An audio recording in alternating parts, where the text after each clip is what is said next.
कडून सर्वात मोठी बातमी आता समोर आलेली आहे। सरकारने लोकांच्या मालमत्तेवर 10 नियम लागू केलेले आहेत।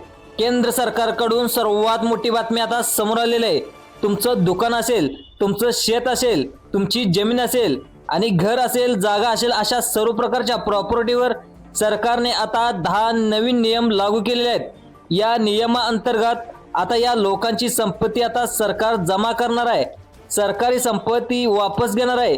जो लोक या नियमाचं पालन करणार नाहीत त्यांची संपत्ती काढून घेण्याचा अधिकार आता सरकारला असणार आहे।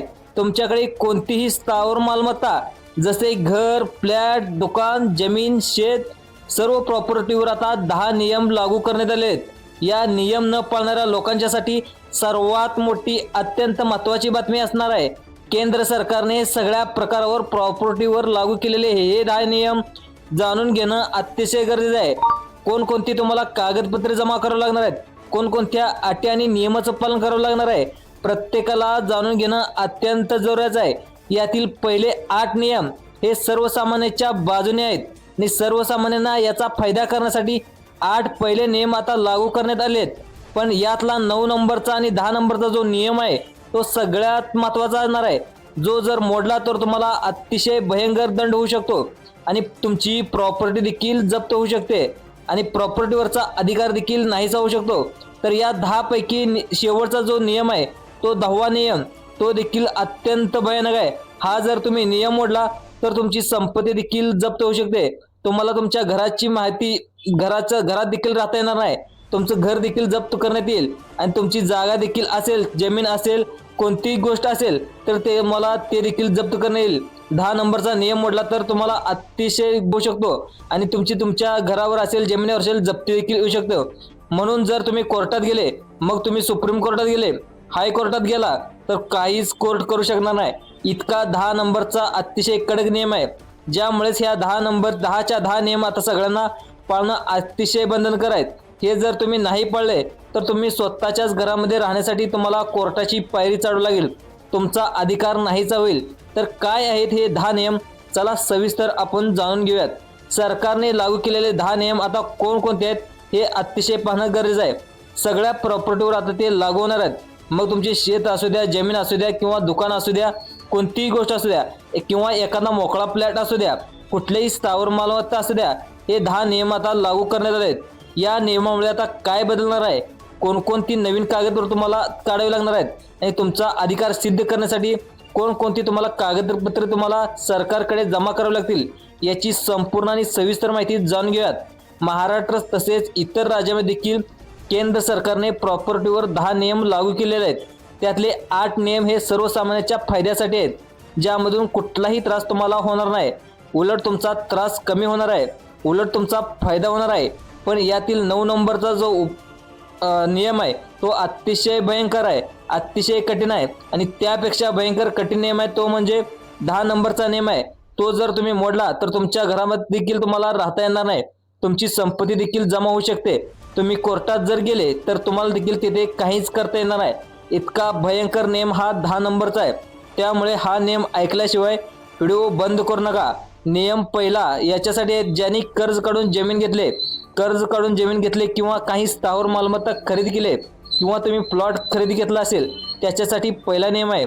काय होतं, बऱ्याच वेळा जेव्हा एखादी व्यक्ती कर्ज काढते त्यावेळेस बँकेला एखादी वस्तू तारण म्हणून द्यायची असते किंवा गहाण ठेवायची असते। मग बऱ्याच वेळा गहाण ठेवण्यासाठी वस्तू बरेचसे लोक घर देतात, एखाद्याचा प्लॉट देतात किंवा शेत जमीन देतात, एखादा प्लॉट देतात। पण त्यावेळी जी व्यक्ती कर्ज फेडू शकत नाही, मग ती तारण ठेवलेली जी व्यक्ती आहे तर त्याच्यावरती जप्ती आणली जाते आणि कर्ज वाढत जातं।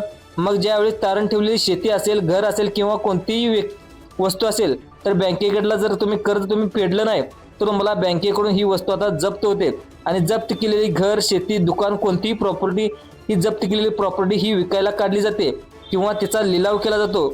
मग आता जर तुम्ही कर्ज काढला असेल किंवा तुम्हाला कर्ज काढायचा विचार करत असाल तर तुम्हाला ह्या माहितीसाठी तुमच्यासाठीच आहे। पहिला नियम याच्यामध्ये काय झालं, पूर्वी ज्या प्रॉपर्टीचा लिलाव व्हायचा तो लिलाव कुठे झाला, काय झाला कळत नसेल, पण आता सरकारने यासाठी सरकारने बँकनेट नावाचे एक पोर्टल लॉन्च केलेलं आहे आणि बँकनेट नावाची एक वेबसाईट देखील तयार केलेली आहे। या वेबसाईटला तुम्हाला कोणत्या शहरामध्ये कुठे घर, दुकान, प्लॉट, शेती विकायला आहे याची माहिती मिळणार आहे। यामुळे कोणत्याही सामान्य व्यक्तीला या पोर्टलवरून कोणतीही वस्तू स्वस्त दरामध्ये आता विकत घेणार आहे. सामान्य माणसाचा याचा देखील फायदा होणार आहे. पहिल्या बँकांनी जप्त केलेल्या वस्तूची खरेदी करणं अतिशय कठीण होतं, पण निलामीच्या बातम्या या पोर्टलवर सगळ्यात अगोदर दिसणार आहेत आणि सर्वसामान्य याच्यामुळे प्रॉपर्टी विकत घेता येणार आहे. पण आता सगळ्यात महत्त्वाचा जो प्रॉब्लेम याच्यात असणार आहे की ज्यांना प्रॉपर्टी खरेदी करायची आहे त्यांना आता इथे दिसणार, पण ज्यांची विकायची आहे त्याची झटपट ती विकली जाणार. त्यामुळे त्यांची चिंता देखील आता वाढणार आहे. कारण की पूर्वी लिलाव व्हायचा पण कोणी येत नसायचं, पण आता लिलाव ऑनलाईन होत असल्यामुळे ऑनलाईन समजत नसल्यामुळे त्यांची प्रॉपर्टी आता विकली जाणार. जप्ती केलेली जी प्रॉपर्टी आहे ती तातडीने विकली जाणार आहे. आता होता हा पहिला नियम जे कर्ज काढलेल्या प्रॉपर्टीसाठीच होता. आता जो दुसरा नियम आहे खूप दिलासादायक आहे, ज्यामुळे शेतकऱ्यासाठी किंवा इतर सामान्य नागरिकांसाठी खूप मोठा फायदा होणार आहे. दुसऱ्या नियमांतर्गत पण 9वा जो नियम आहे तो 10वा जो नियम आहे तो मोडला तर तुम्हाला कोणीही वाचवू शकत नाही आणि कोर्टात जर गेले तुम्ही तुमची प्रॉपर्टी मागण्यासाठी. पण दुसरा आनंददायी निर्णय आहे तो सुद्धा अतिशय भारी आहे. जर तुमचं घर असेल घरासंदर्भातला आहे जो नियम आता तो लागू होणार आहे. आता तुम्ही दुसरा नियम लागू केला आहे. ग्रामीण भागामध्ये तुम्ही पाहिलं शेतीविषयीचे जे वाद आहेत ते मोठ्या प्रमाणामध्ये सुरू असतात. कोणी बांध कोरत असतं, कोणाच्या वाटणीतून वाद असतात, तर कोणाचे भरपूर प्रकारचे वाद होत असतात. मग हे वाद मिटवण्यासाठी प्रधानमंत्री स्वामित्व योजना सुरू करण्यात आली. तर या योजनेच्या अंतर्गतच्या माध्यमातून ड्रोन सर्वे केले जाणार आहे. विशेष प्रकारचे ड्रोन शेतीच्या वरती सोडले जाणार आहेत आणि एकदाच वेळा सर्वे केला जाणार आहे. या सर्वेच्या माध्यमातून लोकांच्या ज्या वाटण्या केलेल्या आहेत, ज्या प्रॉपर्टी केल्या जाणार आहेत, या लोकांची जी जमिनीची मालकी आहे ती आता सिद्ध होणार आहे. लोकांच्या संपत्तीचे रेट रेकॉर्ड तयार करण्यात येणार आहे. ही योजना सुरू झालेली आहे आणि या अंतर्गत 2026 पर्यंत संपूर्ण देशातील सगळ्या शेतकऱ्याचे रेकॉर्ड आता सरकारपर्यंत जमा होणार आहे आणि 2026 पर्यंत 2 करोडपेक्षा जास्त भारतीयांना त्याचा संपत्तीचं स्वामित्व कार्ड आता मिळणार आहे. हे अतिशय फार महत्त्वाचं आहे. तुमचं ओनरशिप कार्ड आता सरकारकडून मिळेल, त्याला स्वामित्व कार्ड असं देखील म्हटलं जाणार आहे. या निर्णयामुळे गावामध्ये होणारे वाद, प्रॉपर्टी विवाद ते आता कमी होणार आहेत. आपल्या संपत्तीवर कर सुद्धा घेऊ शकतील. ग्रामीण भागातील संपत्तीवरून जे भांडण होत आहे ते संपवण्यासाठी सरकारने आता स्वामित्व योजना सुरू केलेली आहे. या योजनेअंतर्गत 2026 पर्यंत सर्व गावातील लोकांना त्यांचे स्वामित्व कार्ड मिळण्याचे ध्येय आता सरकारने ठेवले आहे. सरकार आता सगळ्या नागरिकांची संपत्ती आता त्याचा रेकॉर्ड आपल्याजवळ ठेवणार आहे. आता दुसरा नियम देखील अतिशय फायद्याचा आहे. तो तिसरा नियम ज्याचा जास्त फायदा आहे. तिसरा नियम ऐकून घ्या, ते देखील तुम्ही आनंदित व्हाल. पण 10वा नियम ऐकल्याशिवाय हा व्हिडिओ बंद करू नका, कारण की 10वा नियम जर तुम्ही मोडला तर तुमची संपत्ती ही जप्त होणार आहे आणि तुम्ही कोर्टात जर गेले तुमची संपत्ती वापस मिळणार नाही. 10वा नियम अतिशय पण तिसरा नियम अतिशय आनंदी आहे. असा आहे, तुम्ही जर पूर्वी पाहिलं असं काय व्हायचं, कोणी जर तुम्ही शेत जमीन असायची त्याच्यातून हायवे जायचा किंवा कुठल्या तरी घर असायचं, त्याच्या बाजूला कुठला तरी पूल गेला असेल ते घर पाडलं जायचं किंवा सरकार तुम्हाला जप्त करून घ्यायचं. कुठल्या शेत जमिनीतून सरकार रस्ता जात असेल तर एखादा ब्रिज जात असेल, पूल जात असेल, काहीही जात असेल तर सरकार ती जमीन हस्तगीत करून घ्यायचं आणि जप्त करून घ्यायचं. पण आता ही मनमानी सरकारची चालणार नाही.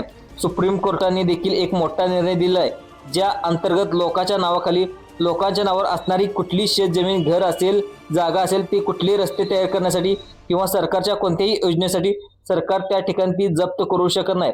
जोपर्यंत त्याला व्यवस्थित मोबदला मिळत नाही तोपर्यंत सुप्रीम कोर्टाने हा निर्णय दिलाय आणि सुप्रीम कोर्टाने स्पष्ट असं केले की सरकारने कोणतीही प्रायव्हेट प्रॉपर्टी त्या व्यक्तीचा त्याचा मोबदला दिल्याशिवाय, त्याची परवानगी घेतल्याशिवाय घेऊ शकत नाही आणि कोणत्याही सामान्य माणसाची संपत्ती सरकार जप्त करू शकणार नाही जोपर्यंत त्याला चांगला मोबदला मिळणार नाही.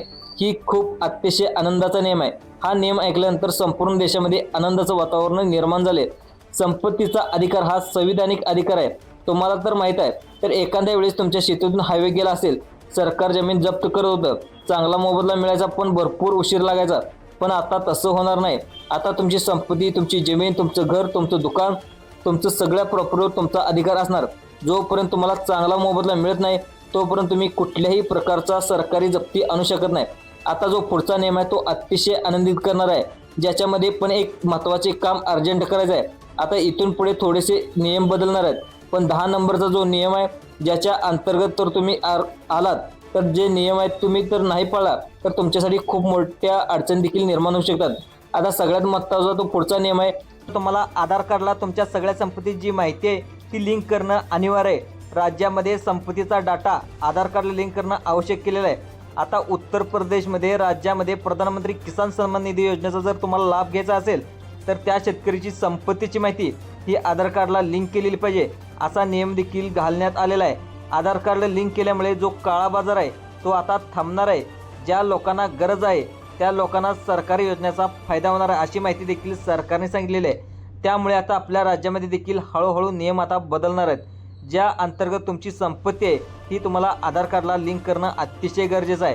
आता जो पुढचा नियम आहे थोडासा अतिशय विचित्र आहे, ज्यामध्ये आता तुमच्याच घरामध्ये राहण्यासाठी तुम्हाला परवानगी घ्यायला होणार आहे। हो, तुमचं घर असेल आणि तुमचे आई वडील तिथे राहत असतील, मग तुम्ही मुलगा असेल किंवा मुलगा असेल, पण तुमच्या आई वडिलांची परवानगी तुम्हाला घ्यावी लागणार आहे। तर तुम्ही महत्त्वाचा नियम आहे ज्यावर दिल्ली हायकोर्टाने एका महत्त्वाचा अधिकार जो आहे तो स्पष्ट केलेला आहे। आता मुलगा आणि मुलगी आई वडिलांच्या घरामध्ये तेव्हाच राहू शकते त्यांची परवानगी त्यांच्या आई वडिलांना जर वाटत असेल तर दिली असेल, किंवा जर आई वडिलांना वाटले की आपल्या मुलांना घरात नाही ठेवायचं तर ते कधीही आपल्या मुलांना घराबाहेर काढू शकतात। सो कमाईतून सो कष्टातून रकमेतून जर त्यांनी घर बांधलं असेल तर ते मुलामुलींना केव्हाही बाहेर काढू शकतात।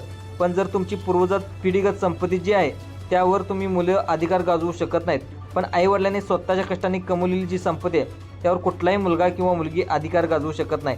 त्यात जर राहायचं असेल आईवडिलांची परवानगी तुम्हाला त्या ठिकाणी घ्यावी लागणार आहे। आता जो पुढचा नियम आहे ज्यांनी लग्न झाले त्यांच्यासाठी, ज्यांचं लग्न झाले जो जावई जो असतो, जावई आपल्या सासरच्या संपत्तीवर अधिकार गाजवत असतो, याविषयी देखील महत्त्वाची चर्चा सुरू झाली होती।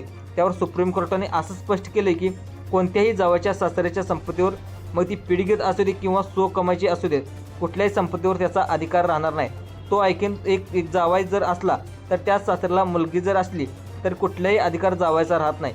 पुढचा जो नियम आहे, ज्याचं लग्न झाले, ज्यांची संपत्ती काहीतरी प्रॉपर्टी खरेदी केला असेल किंवा तुम्ही पत्नीच्या नावावरती केला असेल, बायकोच्या नावावर प्रॉपर्टी केली, तर तुम्ही नवऱ्याने बायकोच्या नावावर संपत्ती केली असेल आणि नवऱ्याने पैसे दिलेले आहेत, पण सगळ्यात महत्त्वाचा जो नियम आहे, ज्या नियमाची मालकी हक्क हा बायकोकडेच असणार आहे। लक्षपूर्वक ऐका, तुम्ही पैसे दिले असले, पुरुषांनी महिला म्हणजे पत्नी आहे आणि पत्नीच्या नावावर जमीन करण्यासाठी पैसे जर दिले असले तरी ज्यांच्या नावावर संपत्ती आहे त्यांच्या नावावरच संपत्ती तोच त्या जागेचा मालक राहणार आहे। हा देखील महत्त्वाचा नियम असणार आहे। आता जो पुढचा नियम आहे, ज्यांना दत्तक घेण्यासाठी ज्या मुलांना दत्तक घेतलं जातं, सरकारने असं सांगितले जर दत्तक मुलांचा जर आपल्या वडिलांच्या संपत्तीवर तेवढाच अधिकार आहे जेवढा मुलांच्या सख्या मुलांचा अधिकार असतो। हा निर्णय देखील दत्तक मुलांच्या अधिकाराच्या सुरक्षेसाठी घेण्यात आलेला आहे। त्यामुळे आता सख्या आणि दत्तक मुलामध्ये कुठलाही भेदभाव केला जाणार नाही।